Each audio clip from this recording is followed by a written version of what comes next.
Assalomu alaykum. Bugungi ma'ruzamiz lingvistik kolonializm deb nomlanadi. Bugun o'zbek tilshunosligining eng katta muammolaridan biri tilning o'zi emas, balki tilni o'rganish asoslari, metodologiyasi va vositalari muammosi. Biz tilimizni uning ichki tabiatidan kelib chiqib emas, o'zga tillar qoliplari asosida o'rganib kelayotirmiz.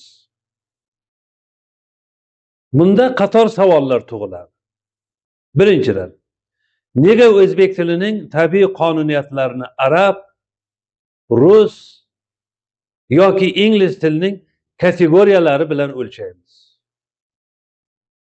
Nega fe'l, ism, subyekt, predikat, obyekt, pronominal sistemalar, o'zak morfema, afiks morfema kabi terminlar anglatadigan mohiyati bilan bizning tilimiz uchun ham tabiiy haqiqat deb qabul qilinadi?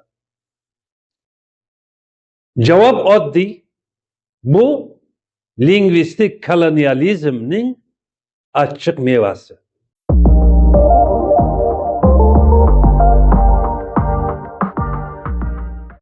Lingvistik kolonializm nima?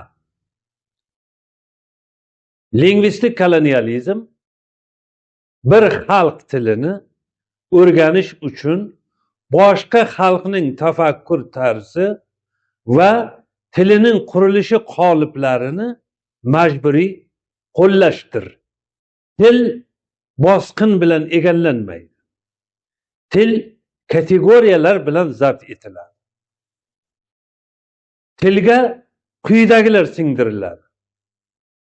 Boshqa tilning mental modeli, boshqa grammatik tizim, boshqa tasnifiy asoslar, boshqa fikrlash mexanizmi.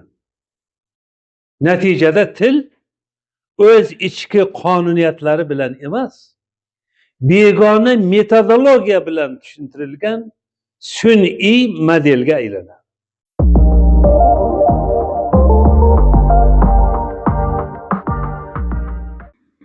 Bu qanday sodir bo'ladi?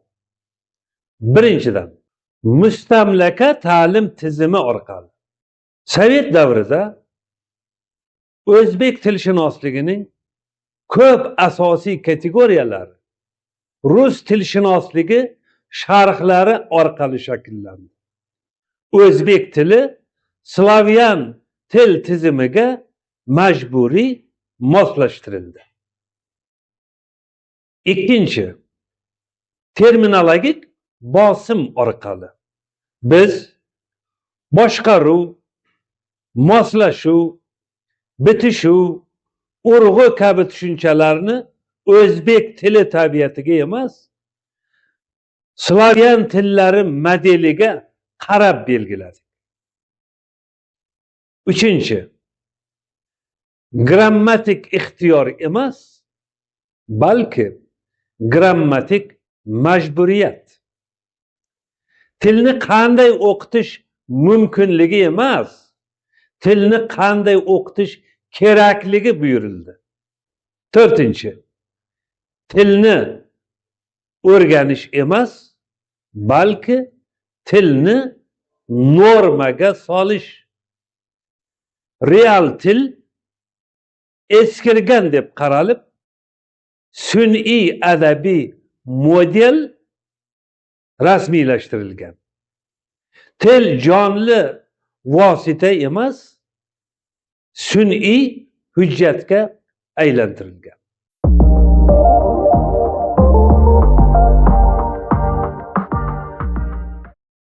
Xo'sh, natijada biz nimani yo'qotdik? O'zbek tili o'z grammatik ruhini yo'qotdi. O'zbek tilining betakror sintaktik imkoniyatlari ikkinchi darajali deb baholandi. O'zbek tili Hind, Yevropa qoliplariga solindi. Biz tilda bor narsani emas, unga begona narsalarni izlaymiz. Tilning o'zini emas, uni o'zga tillar ko'zi bilan ko'ramiz. Bu mustamlakachilik ongi. Bu mustamlaka tafakkur modeli. Tilni bosib olishning eng kuchli shakli tilni sohiblari tafakkuridan begonalashtirishdir. Bu borada filologiya 5.0 nima qiladi? Filologiya 5.0 shunday deydi. Tilni o'z mental kodi bilan o'rganamiz. Tilning qoida va kategoriyalarini o'zidan chiqaramiz. Singarmonizm, 9 unli, 9 kelishik, kesimning ustuvorligi, urg'uning kuchsizligi, olmoshlar imkoniyatining behad kengligi, taqlidlarning mustaqil so'z turkumi ekanligi, barcha til sistemalarining paradigma, barcha paradigmaning kategoriya ekanligi kabilar tilimizning milliy modelini namoyish etadi.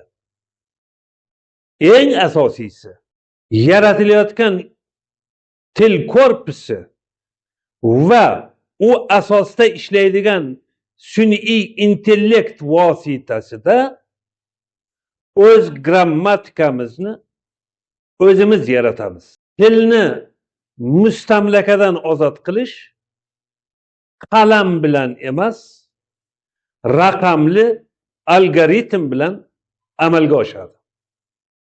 Qoidada emas, endi til korpusda isbotlanadi. Xulosa sifatida aytishimiz mumkinki, til millat tafakkurining yorqin libosi. Bu libosning matosi milliy kategoriyalar. Vazifamiz o'zbek tilini o'z libosidagi milliy tafakkurida o'rganishdan iborat. Filologiya 5.0 tilni kategoriyalar qolipiga solish emas, kategoriyalarni tilga moslashtirish davri. Tilni kolonial grammatikadan suveren modellarga olib o'tish bosqichidir. E'tiborlaringiz uchun rahmat.